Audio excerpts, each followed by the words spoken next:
എല്ലാവർക്കും പുതിയ എപ്പിസോഡിലോട്ട് സ്വാഗതം. ഇന്നത്തെ വീഡിയോ എന്ന് പറയുന്നത് ഞങ്ങൾ ഒരു മാതാവിൻ്റെ പള്ളിയിൽ പോവാണേ. കുറേ നാളായി ഇവിടെ വന്നിട്ട് പള്ളിയിലൊക്കെ പോയിട്ട് ഡ്യൂട്ടി ആയിട്ട് എല്ലാവരും ബിസി ആയിപ്പോയി. അപ്പോൾ ഇന്നൊരു മാതാവിൻ്റെ പള്ളിയിൽ ഒന്ന് പോയി പ്രാർത്ഥിക്കുകയും ചെയ്യാമെന്ന് പറഞ്ഞു ഞങ്ങൾ നൈറ്റ് ഡ്യൂട്ടി എല്ലാം കഴിഞ്ഞ് ഞങ്ങളെല്ലാം പോവാണ്. മെയിൻ ട്രാൻസ്പോർട്ടേഷൻ എന്ന് പറയുന്നത് ഷെയർ ടാക്സി, TTRS എന്ന് പറയുന്ന ഓപ്ഷൻ ഉണ്ട്. TTRS എന്ന് നമ്മൾ പ്രൈവറ്റ് ആയിട്ട് വിളിച്ചിട്ട് പോവാം, അല്ലാതെ നമുക്ക് ഇതുപോലെ ഷെയർ ടാക്സി. അപ്പോൾ അതിനകത്ത് നമുക്ക് ചെറിയ ഡോളർ കൊടുത്ത് അവിടെ എത്താൻ പറ്റും. അപ്പോൾ ഞങ്ങളിങ്ങനെ ഷെയർ ടാക്സിയിൽ കയറി ഇരിക്കുകയാണ്. പോകുന്ന വീഡിയോ കാണാം.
പള്ളിയിലൊക്കെ എത്തി പ്രാർത്ഥിച്ചു.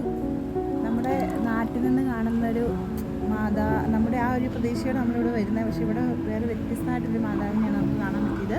അപ്പോൾ അതിൻ്റെ വിശ്വാസങ്ങളും കാര്യങ്ങളൊന്നും അറിയില്ല എങ്ങനെയാണെന്നും. അപ്പോൾ എന്തായാലും വന്ന് പ്രാർത്ഥിച്ചു, എല്ലാം കണ്ടു. കുർബാനയൊന്നും ഇല്ലായിരുന്നു, ജസ്റ്റ് ഞങ്ങൾ പ്രാർത്ഥിച്ച് പോയി പുറത്തേക്ക് ചെയ്ത് ഞങ്ങൾ തിരിച്ച് പോവാണ്.